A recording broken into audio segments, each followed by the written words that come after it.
Amén. Dile se cuenta a nuestra Señora Palabra. Vamos, Marcos capítulo 1. Vamos a compartir la preciosa palabra del Señor a esta hora.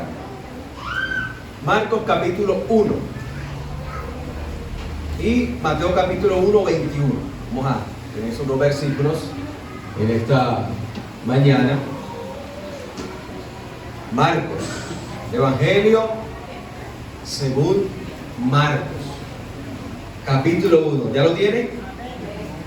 Listo, leemos el nombre del Padre, del Hijo y del Espíritu Santo de Dios. Marcos capítulo 1, versículo 1. Dice: principio del Evangelio de Jesucristo, el Hijo, el Mesías, Hijo de Dios. Principio. ¿Principio de qué? ¿El Evangelio de quién? De Jesucristo, el ungido, el Mesías, el Hijo de Dios. El principio del Evangelio.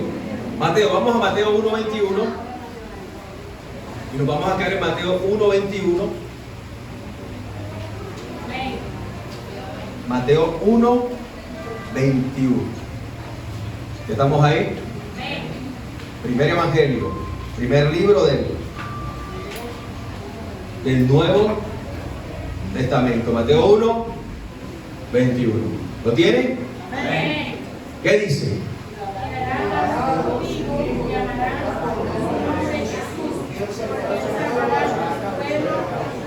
Y dará a luz un hijo, y llamará ¿cómo? Jesús. ¿Por qué qué? ¿A quién salvará? A su pueblo. ¿Al pueblo de quién? De Jesús, el pueblo de él. ¿Y de qué lo salvará? De sus pecados. Ahí levante su mano a esta hora. Levante su corazón a esta hora. El libro de Proverbios dice repetidamente: hijo mío, dame tu corazón.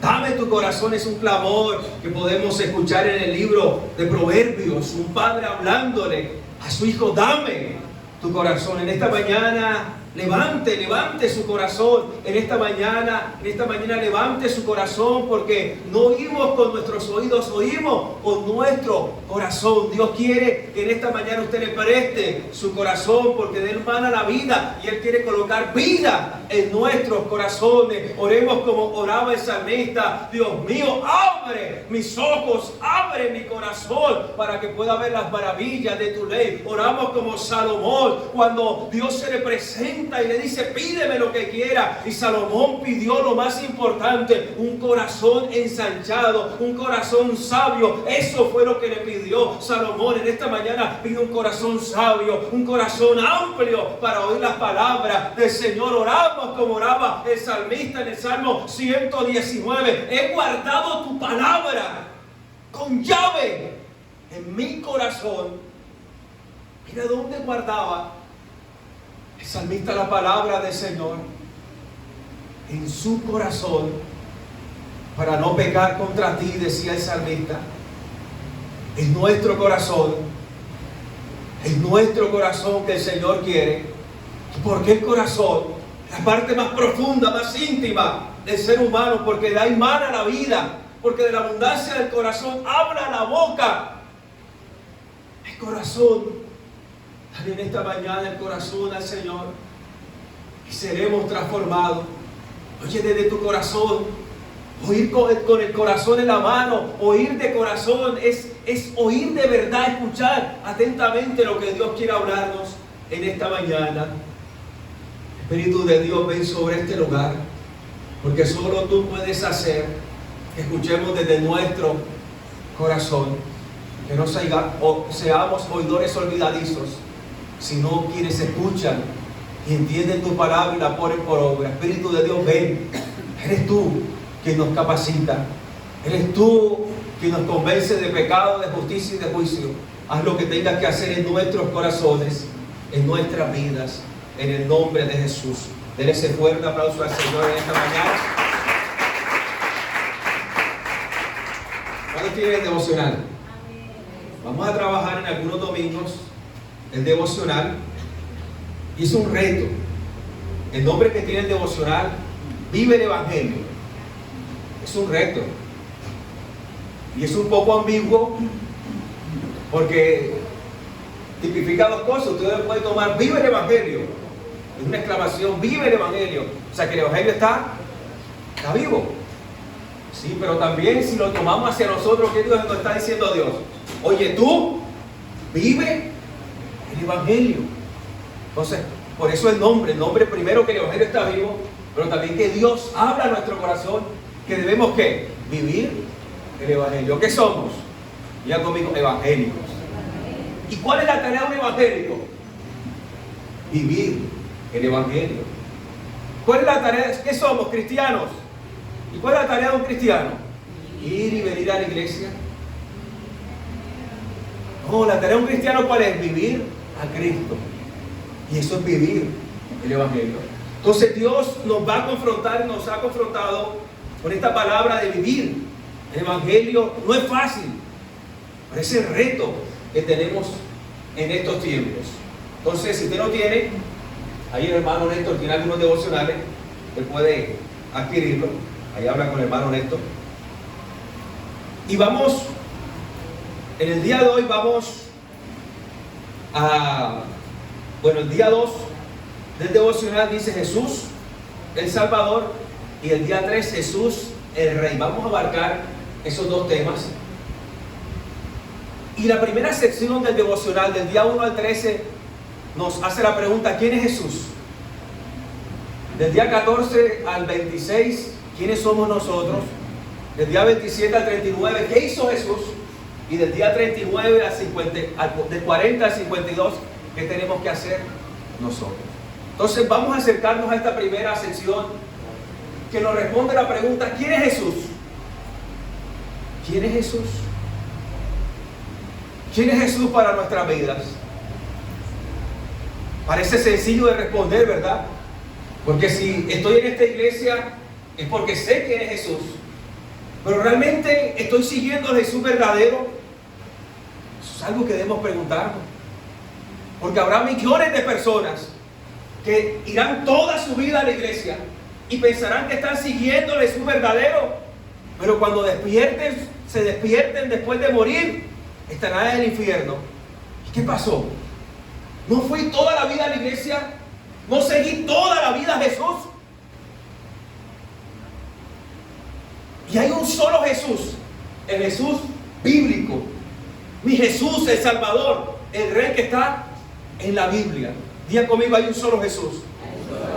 Solo que el ser humano se ha inventado una cantidad de Jesús que no son Jesús. Y si una iglesia sigue ese Jesús, que no es bíblico, que no es Jesús, no va rumbo a la vida eterna, va rumbo a la condenación eterna. ¿Por qué? Porque solo hay ¿cuántos caminos? Uno solo. ¿Y quién lo dijo? Jesús. Jesús dijo, yo soy el camino, la verdad y la vida. Solo hay un camino, solo hay un Jesús y solamente hay una vida y solamente hay alguien que pueda acercarnos al Dios de la gloria, que es Jesucristo, que murió en la cruz del Calvario por nosotros. ¿Cuántos lo creen? Diga conmigo, yo lo creo. Yo soy el camino, la verdad y la vida. Solo hay un camino, solo hay una verdad y solo hay una vida. Pero se han inventado una cantidad de caminos que no son Jesús. Y estamos en esos tiempos. Una iglesia, no, compre la ramita del Gólgota y pare de sufrir. No pare de sufrir.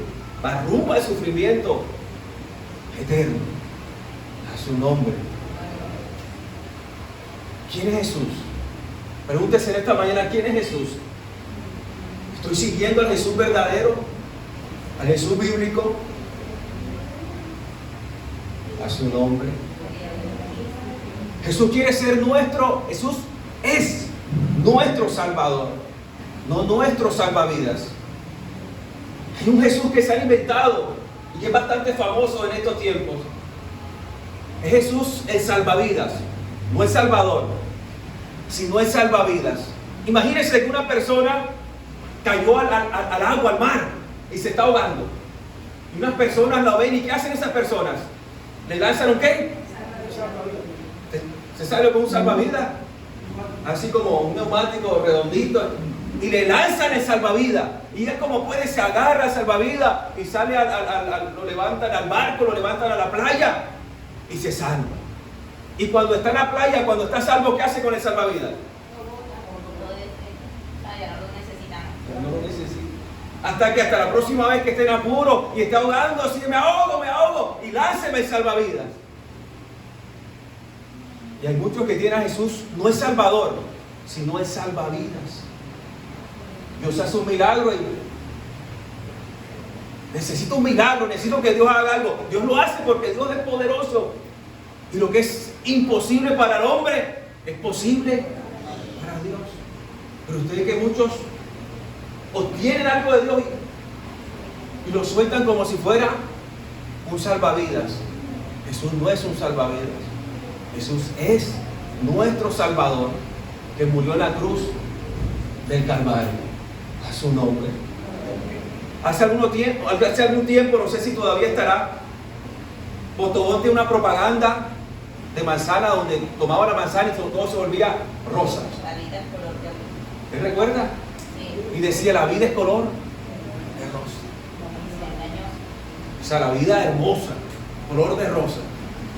Y hay algunos que tienen ese Jesús, el Jesús rosa, porque quieren que la vida sea. No venimos al Evangelio para que nuestra vida sea color de rosa. Jesús es claro, en el mundo tendrán aflicciones, pero confíen en mí. Él no dijo que la vida era color de rosa. ¿Él qué dijo? Que en el mundo tendríamos aflicciones.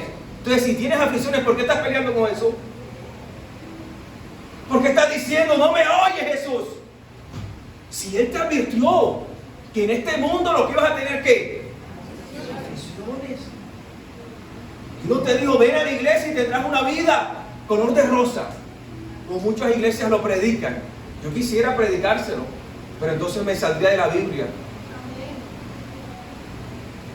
Porque en la Biblia no hay Jesús color rosa. Él dijo, serán vituperados, serán encarcelados. Si llegan a creer, se levantará el esposo contra la esposa, la mamá contra el papá, el hijo contra el hijo. ¿Lo dijo o no lo dijo? Serán vituperados, hablarán mal de ustedes por seguirme. Pero el que persevera hasta el final, ese será salvo. Y por haberse multiplicado la maldad, el amor de muchos se enfriará. Pero el que persevera hasta el final, ese ¿será qué? Salvo. Entonces Jesús, no tenemos un Jesús color rosa. Tenemos un Jesús que nos habla la verdad. Pastor, entonces, ¿qué me beneficia ser cristiano si mi vida no es color de rosa? Jesús no quiere que tengas una vida color de rosa, porque eso sería engañarte. Jesús quiere que vivas la vida que le agrada a Dios. A su nombre. Porque venimos a la iglesia pensando que tenemos un Jesús color rosa para vivir la vida que nosotros queremos o la vida que nos agrada a nosotros mismos.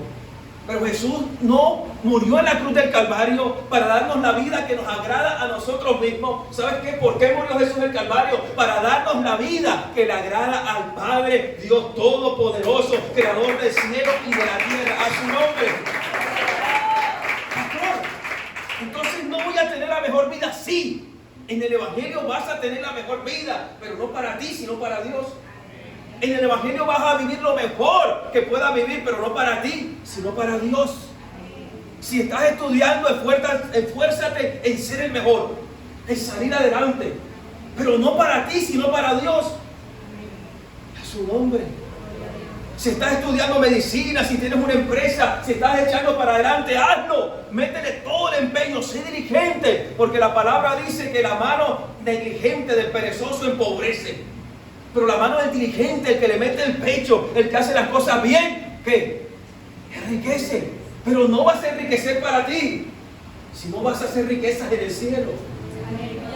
Entonces en el Evangelio sí, no tenemos la vida color de rosa que muchas veces nos imaginamos, pero sí tenemos la mejor vida, pero no para nosotros, sino para Dios.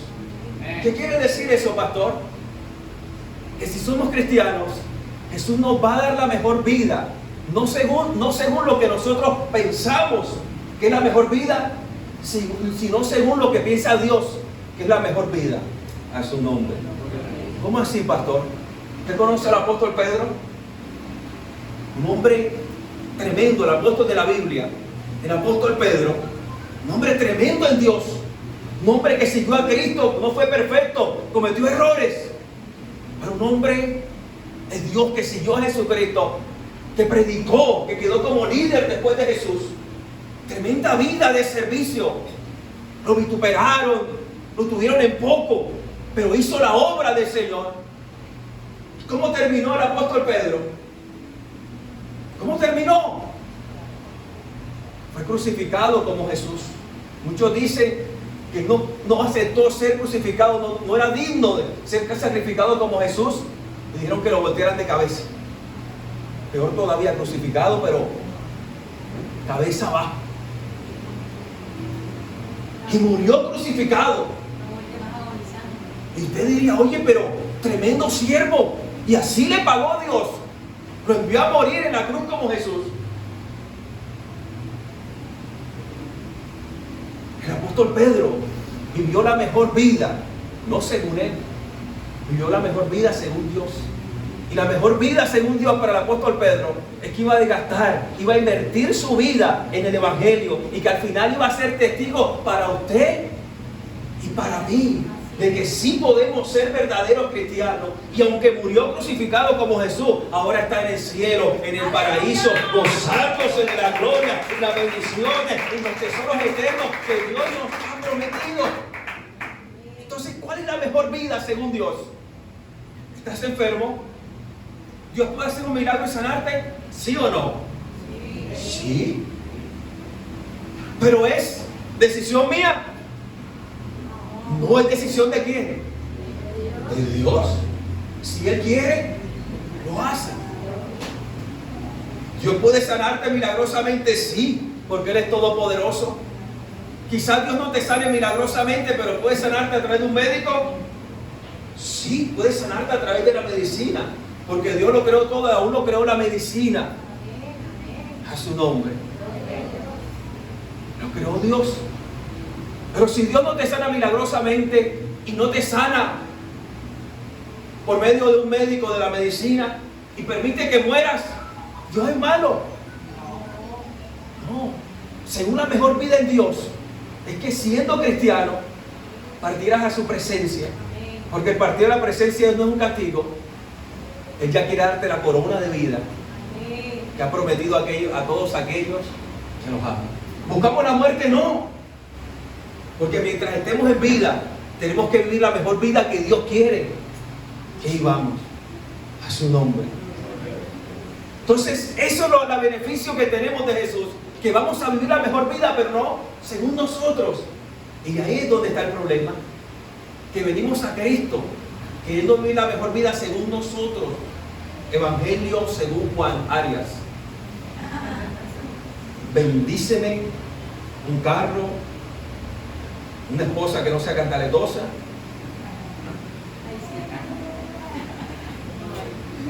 Evangelio según Mario. Queremos venir al Evangelio, a Cristo con nuestro Evangelio, con nuestras buenas nuevas. El Evangelio según Julián Merino. Evangelio según Israel. El hermano Israel, vamos a echar que está acá. O sea, venimos nosotros. Y mire, eso es tremendo porque Apocalipsis dice, si alguno le añadiere, ojo con añadir Evangelio según Wendy. Amén. Una Wendy acá mirando todo. Evangelio según Wendy. Ojo con añadir otro evangelio. Apocalipsis dice, oye, si le añades algo a estas palabras de la Biblia, ¿qué pasa?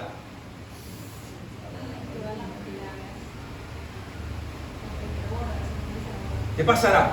¿Quién lo recuerda? Si le añades todas Vendrán todas las maldiciones, todas las plagas que hay en este libro de la Biblia. Si le añades. Y si le quitas, ¿qué va a pasar? Tu nombre será borrado del libro de la vida. Pastor, yo quisiera quitar ese pedazo. En el mundo habrá aflicciones, porque a mí no me gustan las aflicciones. Mira, el mundo está sufriendo de un miedo. El mundo está sufriendo de un miedo a sufrir. No sé, hermana Julia, ¿cómo se llamará ese miedo a sufrir? Sufriendo. Eso tiene un nombre, pero... Miedo a sufrir. Miedo al sufrimiento. Usted ve ahora muchas mujeres 30, 35, no quieren tener hijos. Adoptan un perro, un gato. Pero todo eso es resultado del egoísmo. Exactamente. Porque le da miedo dar a luz. Entonces mejor me consigo un Pedro y le coloco a mis niños ahí. Los argumentos son que el hijo me salga mal, que se pierda, que da dolor de cabeza. Entonces, hay un miedo, hay un temor, miedo al dolor. Pero el evangélico no puede ser así. Jesús dijo que por Él vamos, por amor a Él, también nos es dado sufrir a su nombre. Amén. Ya conmigo, yo lo creo. Déle ese fuerte aplauso al Señor esta mañana. Entonces, no podemos seguir un Jesús salvavidas, no podemos seguir un Jesús color de rosa, no, porque no es Jesús bíblico. Tenemos que seguir a Jesús bíblico. Ese es el Jesús que debemos seguir, el Jesús bíblico. Entonces, la pregunta es: ¿quién es Jesús? Pregúntese usted esta mañana y pregúntele a la Biblia quién es Jesús. Y eso es precisamente lo que vamos a hacer. Y en el devocional, en el día 2 y 3, nos vamos respondiendo a esa pregunta. Nos dice: Jesús es el Salvador y Jesús es el Rey. ¿Quién es Jesús? Lo primero que nos responde aquí, día 2 y el 3 del devocional, es que Él es el Salvador y el Rey. Entonces vamos a ver ese puntico: Jesús Salvador y Rey. Respondiendo a la pregunta: ¿quién es Jesús? Jesús Salvador y Rey. Y para responder y para profundizar en este punto, Jesús Salvador y Rey, tenemos que responder 5 preguntas. Ya conmigo, 5 preguntas. Vamos a avanzar a que más podamos. La primera pregunta es: ¿por qué el nombre? ¿Por qué Jesús? ¿Y por qué no otro nombre? En Mateo 1:21, ¿qué dice? Tendrás un hijo y le llamarás Jesús. Empezamos por ahí. Venga, Mateo 1:21 abierto, que vamos a traer esta mañana ese texto. Segunda pregunta: si es Salvador, ¿a quién va a salvar? Si es Salvador es porque salva a alguien. ¿A quién va a salvar? ¿Qué dice Mateo 1:21? A su pueblo. ¿Será que todos somos pueblo de Dios? ¿Será que todos somos pueblo de Dios? Eso tenemos que mirar a la luz de la Biblia. Tercera pregunta: ¿de qué lo va a salvar? ¿Qué dice Mateo 1:21? ¿De qué? De sus pecados. Si es Salvador, tiene un pueblo que lo salva de sus pecados. ¿Cómo lo salva? Tiene que tener una herramienta, un medio para salvar. Ahí tenemos que saltar a Romanos 1:16. Porque no me avergüenzo del Evangelio. Es el poder de Dios. ¿Para qué? Para salvación. Para todo aquel. ¿Cómo nos salva Jesús? Nos salva con su Evangelio. Y quinta pregunta: ¿para qué nos salva? ¿Para qué nos salva Jesús? Entonces debemos ver que nos salva para glorificar a Dios. Todo lo que Jesús hizo en la cruz, que nosotros predicamos, es para glorificar a Dios. ¿Para qué nos salva Jesús? Para glorificar a Dios, siendo Rey eterno de su pueblo redimido. ¿Para qué nos salva Jesús? Para glorificar a Dios, siendo el Rey eterno de su pueblo redimido. ¿Cuánto lo creen? Entonces miremos la primera pregunta: ¿por qué Jesús? ¿Por qué ese nombre? ¿Por qué el nombre de Jesús? Entonces vemos en Mateo 1:21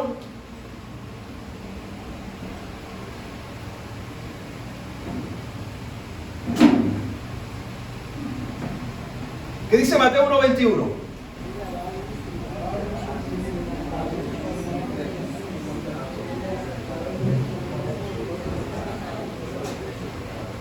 ¿Quién está hablando ahí? Está hablando un ángel. ¿Recuerdan? María sale embarazada y le va creciendo la pancita y José ve la cosa maluca. Y entonces José, oye, no sé, tengo una mala sensación. ¿Tú estás embarazada? Sí, José, por obra y gracia del Espíritu Santo. ¿Qué haría? ¿Qué haría, hermano Duane? ¿Qué haría, hermano? Hermano César, ¿qué haría? Estamos compartiendo el martes en el encuentro de varones. Los martes del encuentro de varones, están todos invitados, los varones, solo varones. A las 7. Jóvenes y adultos. Sí, varones, casados, solteros, jóvenes, adultos. Eso es para varones. Y el miércoles de mujeres. Casadas, solteras, jovencitas. Miércoles a partir de las 7 de la noche. Ese día miércoles iba entrando un varón. ¡Bum! 40 mujeres. ¿Qué pasó acá? Puso pálido, rojo, vio la cosa. Hermano, es que eso nos marca. Bueno, se devolvió. Martes de varones, 7 de la noche. Miércoles de mujeres. Entonces lo compartíamos este martes. No sé quién es el que me decía, hermano César, pastor, tú me volverías loco. Lo de María, que María dice, estoy embarazada del Espíritu Santo. ¿Te dice, hermano Néstor? Hasta allá no llega la fe. ¿Qué pasó? ¿Te dice, hermano Antonio?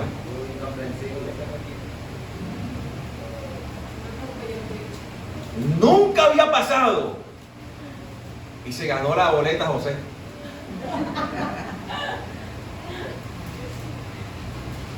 Del Espíritu Santo, José. José como que no le creyó mucho. ¿Qué dice la Biblia? Que él se fue que pensativo. ¿Usted qué haría, hermano Cristian? Está escondido así como que.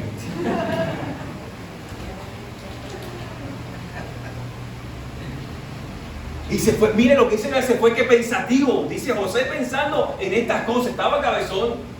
La amaba, pero le dolía también. Pero Dios es tan bueno que ¿qué pasó? Le aparece en sueño, Dios envía un ángel.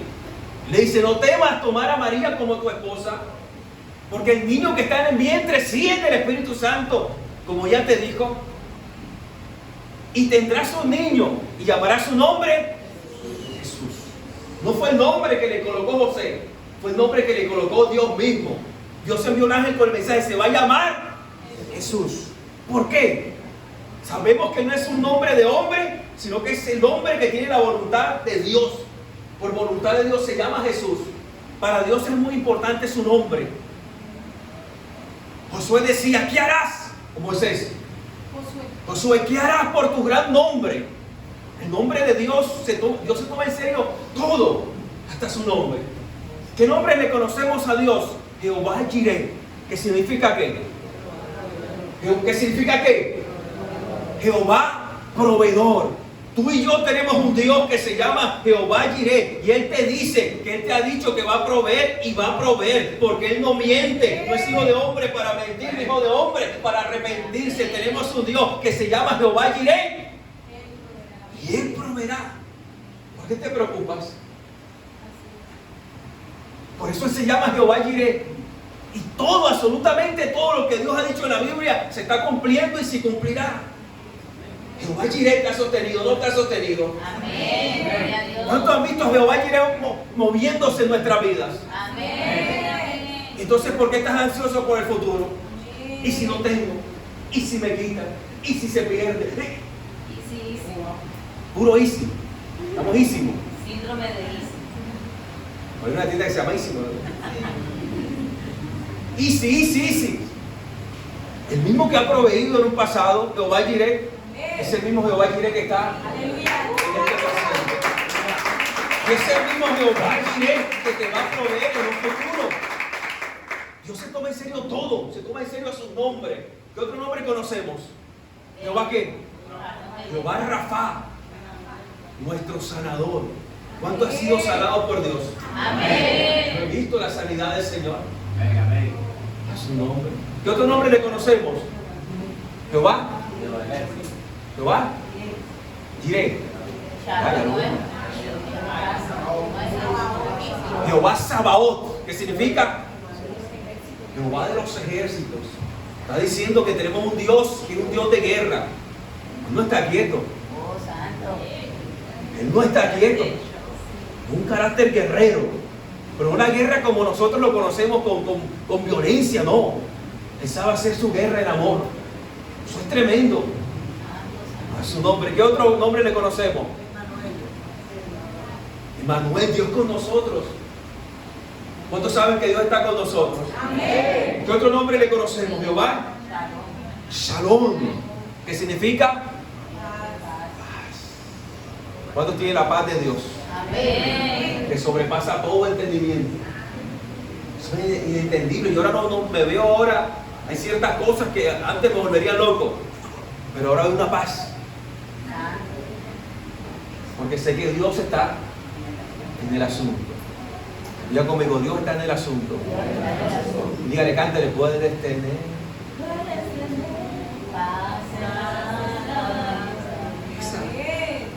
Jehová Shalom. Que se toma en serio sus nombres y los cumple. Por eso cuando le iba a poner el nombre a su hijo aquí en la tierra, le colocó un nombre de acuerdo al carácter de Dios en él. Porque el nombre Jesús significa Dios salva o el Salvador. El nombre Jesús viene del hebreo Yeshua. Ya conmigo Yeshua. Muchas alabanzas, Yeshua. Ahora usted no está diciendo Yeshua, Yeshua, porque usted no es hebreo. Hay muchos que se meten unos cuentos, Yeshua, la Mashiach, y es así, y se pelean. No, usted no es hebreo. Usted es español y hay una traducción correcta que es Jesús. Por eso si alguno le pregunta, no, ¿qué es Yeshua? Sí, sé que en hebreo es Yeshua, pero yo no soy hebreo. Soy español y hay una traducción al español. Y al español la traducción correcta es Jesús. Jesús. Dios salva o el Salvador. Eso es lo que significa ese nombre. Yeshua. Dios salva o el Salvador. Eso es lo que significa. Y eso nos muestra el carácter de Jesús. ¿Cómo es Jesús? Jesús es Salvador. No merecíamos ser salvados, pero Él nos salvó. ¿Por qué? Porque ese es su nombre. El Salvador. Quien descendió del cielo a buscar lo que se había perdido. Yo no vine a buscar sanos ni justos, yo vine a buscar pecadores. Vino a salvar lo que realmente tenía que salvar y deseaban ser salvados. Jesús. Ese es su carácter. Por eso cuando usted dice Jesús, está diciendo el Salvador y le está recordando a Jesús su carácter. Y Él no miente. Él es fiel a su carácter. ¿A cuánto los ha salvado Jesús? Amén. Cuando estábamos muertos en delito y pecado, Él metió su mano y nos salvó. ¿Por qué? Porque Él es Salvador. Porque en Él Dios salva. No fue nombre de hombre, fue nombre de Dios. Ahora, en la Biblia encontramos a otro Jesús. ¿Encontramos en la Biblia a alguien más que se llame Jesús? Sí. El nombre Yeshua traduce en español Jesús, pero también puede traducir Josué. Tiene esas dos traducciones. Jesús o Josué. Josué también viene de Yeshua y Josué significa Dios salva o el Salvador. Entonces encontramos que hay un Josué, hay un Jesús en Josué, allá en el Antiguo Testamento. Ese es el primer Jesús, Salvador. Pero ahora hay un postrer Salvador, que es Jesús. El primer Salvador, Josué, ¿fue perfecto? No. Después de la historia de Josué cometió tremendos errores. Ese era el primer Jesús, o el primer Josué, el primer Salvador. Pero ahora tenemos un postrer Salvador. Y este Salvador, el último, el Jesús verdadero, ¿es perfecto o no es perfecto? Sí, es perfecto. Ahora miren, ¿qué pasa? El Antiguo Testamento lo tenemos que entender en forma de sombra de Jesús. Supongamos que aquí está el Nuevo Testamento, y está de pie Jesús. Y en el Nuevo Testamento usted va a Jesús tal cual como es. Se muestra tal cual, revelado en el Nuevo Testamento. Pero Jesús está de pie aquí, y hacia el Antiguo Testamento Él proyecta una sombra. Si estamos parados en un foco, ¿qué vamos a proyectar? Una sombra. A eso es lo que lo llamamos tipo. Vamos a llamarle sombra o reflejo, una sombra. Ahora, cuando usted ve una sombra, ¿usted qué ve? Una silueta. ¿Y será que con esa silueta puede saber quién es la persona que está proyectando esa sombra? No. Se me parece, porque da una idea, pero usted no puede identificarlo plenamente. Y entonces debemos entender, iglesia, escuche esto, que la Biblia es un solo libro. Diga conmigo, la Biblia es un solo libro. La Biblia es un solo libro, Antiguo y Nuevo Testamento, que está dividido en 66 secciones, pero es un solo libro.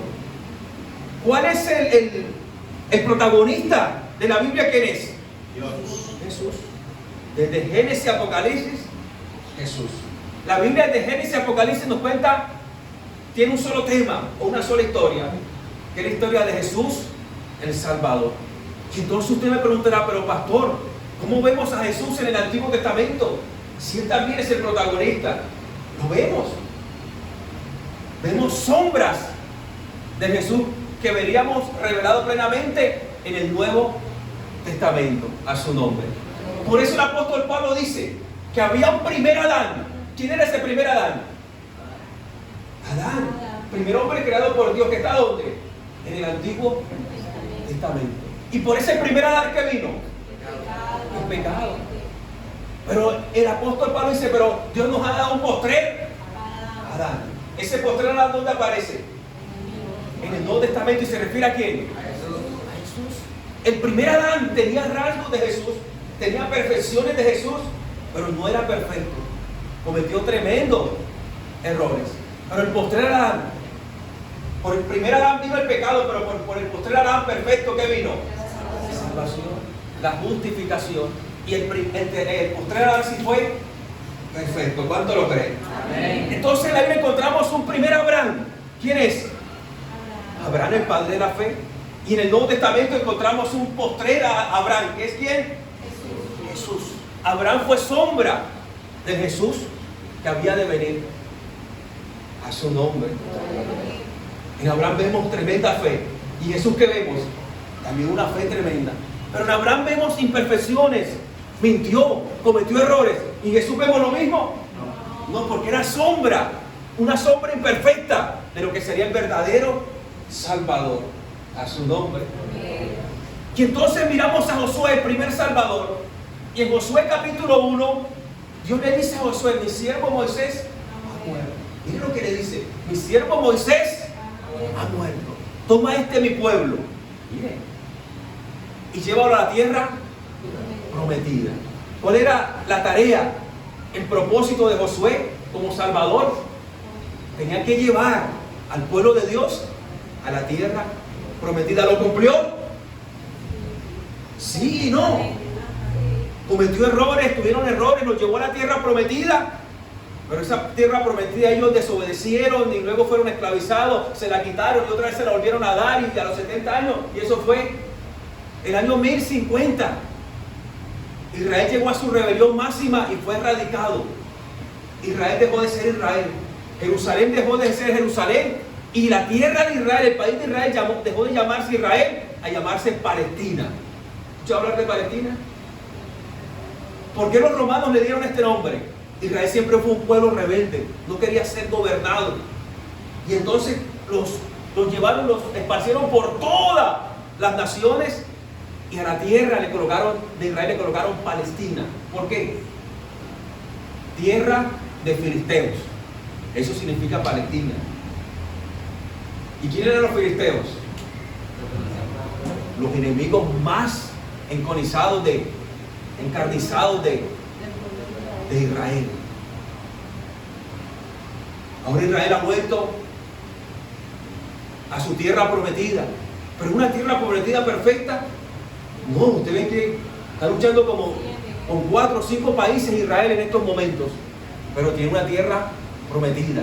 Y es la misma, Israel está en la misma tierra que Dios le prometió, porque Dios lo que promete lo cumple y lo mantiene, sin importar lo que pase y lo que nosotros hagamos. ¿Cuánto lo creen? Pero esa tierra prometida es imperfecta. Aún esa tierra prometida que está en el Antiguo Testamento, ¿era sombra de qué? De la tierra prometida que Dios nos ha dado en el Nuevo Testamento. Cielo nuevo y tierra nueva. Y entonces Dios le dice a Jesús: ¿salvarás a mi pueblo? Mire, lo mismo que Josué.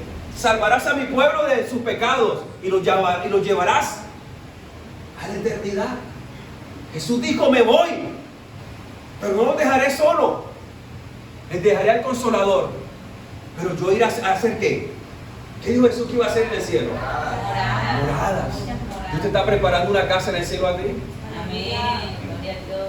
Dios está preparando esa morada eterna, esa tierra prometida, que no fue como la que Josué introdujo al pueblo de Dios, sino que esta sí es eterna, perfecta, donde no va a haber lágrimas, donde no va a haber hambre, donde no va a haber llanto, donde no va a haber dolor, sino que vamos a estar eterna y permanentemente en la presencia del Dios Todopoderoso, creador del cielo y de la tierra. Entonces, mire, encontramos en Josué un primer Salvador, Jesús, pero es imperfecto. También tiene la misión de llevar a la tierra prometida y lo hace, pero no de forma perfecta. Pero Jesús que tenemos en el Nuevo Testamento, sí, puede llevar al pueblo de Dios a la tierra prometida. Josué fue capaz de dar la vida por los israelitas. No. Este postrer Josué sí dio la vida por el pueblo de Dios. ¿Cuánto lo creen? Mire esto. Esta semana, en estos días, el hermano Néstor me preguntaba sobre Ezequiel. Ezequiel 37, el valle de los huesos secos. Y me hizo: pastor, ¿cómo lo interpretamos? ¿Cómo lo podemos estudiar? Ezequiel 37, el valle de los huesos secos. Y entonces, para estudiarlo, tenemos que mirar que Ezequiel es una sombra ¿de quién? De Jesús.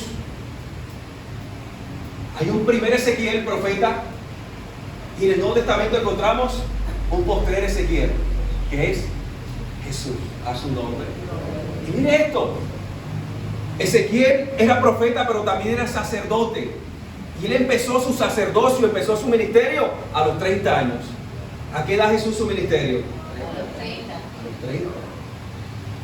Ahora, mire esto. En el valle de los huesos secos, rápidamente, escuche lo que dice. Dice, Ezequiel cuenta: fui llevado por el Espíritu a un valle de huesos secos. A su nombre. En Mateo 4, ¿qué pasó con Jesús? Fue llevado por el Espíritu al desierto.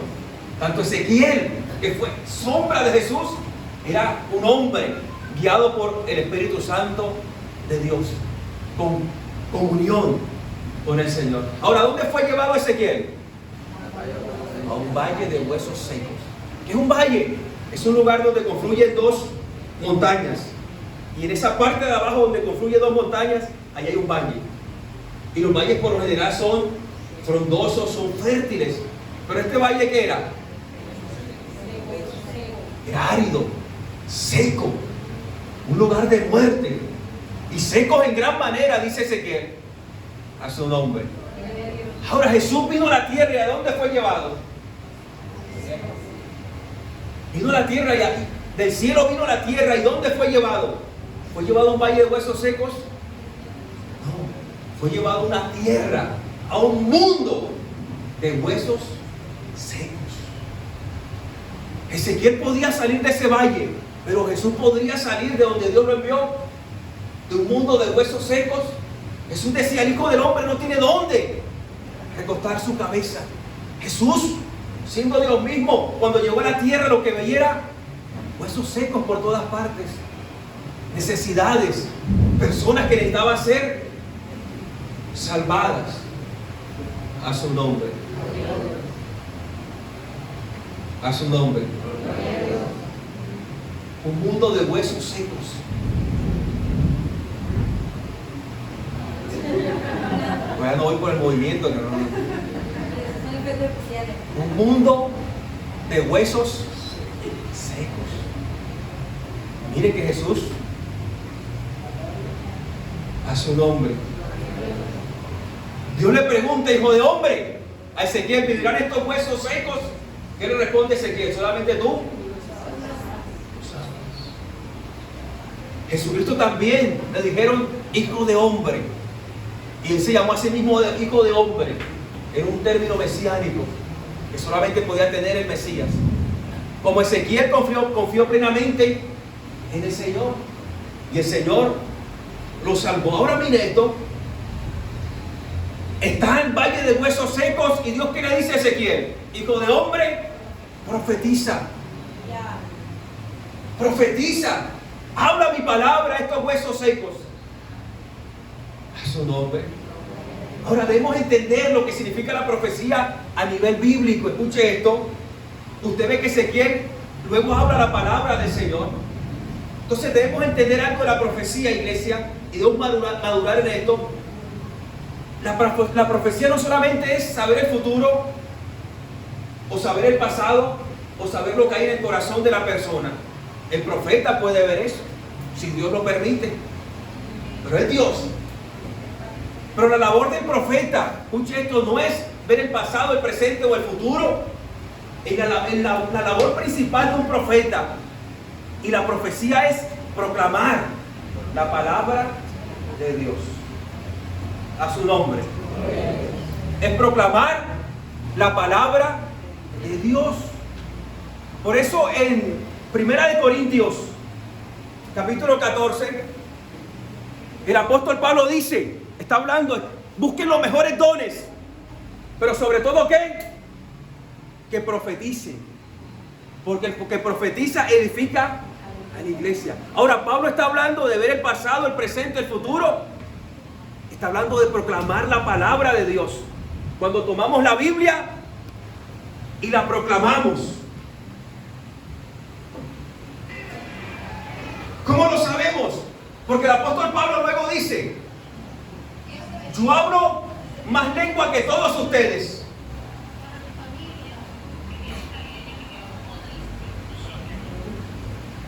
Yo hablo más lengua que todos ustedes, pero en la congregación prefiero hablar 5 palabras de conocimiento.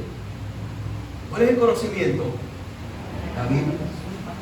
Que 10.000 palabras en lengua. Entonces escuche esto, cuando la Biblia habla de profecía, habla de proclamar la palabra de Dios. Sí, el profeta puede ver el pasado, si Dios lo permite, puede ver el futuro, puede ver lo que hay en el corazón de la persona, pero primordialmente el profeta es llamado a proclamar la palabra del Señor que está en la Biblia. Por eso Dios le dice a Ezequiel, profetiza. Y Ezequiel habla palabra de Dios a los huesos. Cuando usted está hablando la palabra de Dios a alguien que no es cristiano, ¿qué está haciendo? Está hablando palabra de Dios a los huesos secos. A su nombre. Y entonces el profeta le habla palabra de Dios a los huesos secos y empiezan a unirse. Imagínese usted a veces cuando se levanta atrás, imagínese los huesos moviéndose. Traca.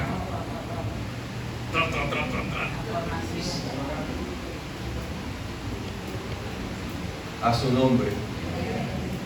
Y hasta que se unieron todos los huesos y se subió tendones, eran cuerpos, pero no tenían vida. ¿Qué le faltaba?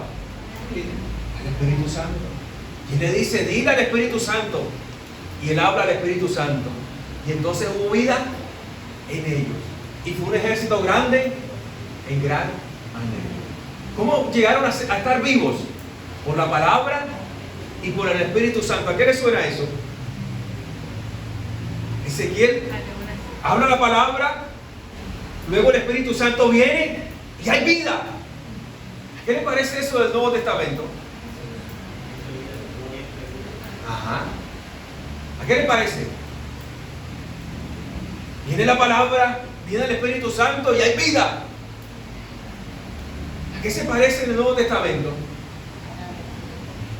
Jesús le dijo a Nicodemo, si no nace de nuevo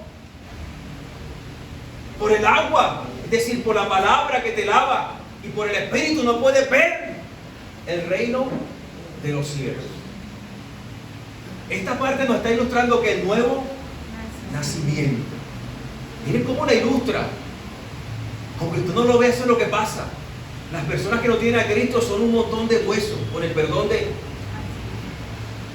huesos secos, una ilustración. Secos en gran manera. Miren la cuestión, hay un familiar, hay un amigo, hay un hermano, hay un hijo que no tiene a Cristo, está seco. Huesos secos, hay muerte. ¿Cómo puede recobrar vida? Por la palabra y por el Espíritu Santo de Dios. Tenemos que hablar la palabra del Señor. A eso es que somos llamados. ¿Cuánto lo creen? ¿Cuánto lo creen? ¿Y se hizo qué? Un ejército en gran manera. Si nacen por la palabra y por el Espíritu Santo, nacen de nuevo y se hace un ejército grande, en gran manera. ¿Ese ejército a quién se refiere? Ese ejército a quién era sombra en el Nuevo Testamento. ¿Quiénes son los que nacen por la palabra y por el Espíritu? Nosotros, los cristianos. Usted es cristiano porque nació por la palabra y por el Espíritu Santo. A su nombre. Y se levantó un ejército grande en extremo. Ese ejército se refiere a la iglesia. ¿Cómo nos ve Dios?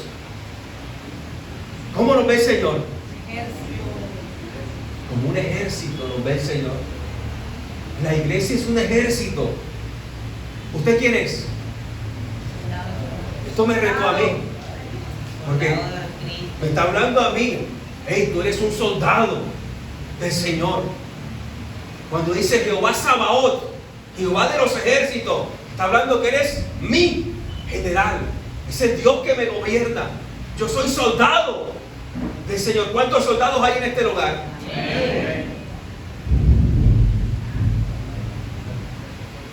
¿Cuántos soldados hay en este lugar? Somos soldados. Ahora imagínense, igual a terminar con esto.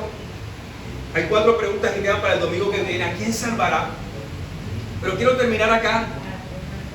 Somos soldados. Un ejército grande. Ahora, escuche esto. Imagínense que un soldado llegara ante un general. Y eso, el soldado llegara ante el general y dijera: ay, general, esto es muy pesado, yo no quiero seguir aquí en el batallón, y mejor me voy, mire que la comida esto, y mire que lo otro, y mire que aquello, y llore, y llore, y llore. ¿Qué haría el general? Lo sacude. Ay, sí, mijito, ven, vamos a mejorar las condiciones. Parece Ven. firme. ¿Qué diría el general? Ah, firme. Parece firme. Varón. Bueno, un general no va A pechichar. a pechicharlo. Y si no lo pechicha, ¿le está haciendo mal? No. ¿Le está haciendo un bien o un mal? Bien. Bien. Porque ¿qué pasa si lo pechicha?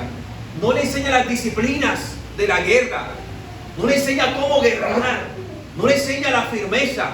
Cuando esté en el campo de batalla, ¿qué va a pasar? Soldado muerto. Primer segundo y ¡pum! Se llamaba. Me voy a morir. Si el general no lo prepara para la guerra, no lo afirma, sino que lo ha hecho, ¡ay, ay! Cuando esté en el campo de batalla, se llamaba. Si entonces, ¿qué tiene que hacer el general? Ve que este soldado le falta las disciplinas de la guerra, no está firme, entonces lo afirma. Parece firme, saque pecho. El soldado va llorando, sáquese esas lágrimas. 40 de pecho. No, yo no puedo, me duele acá.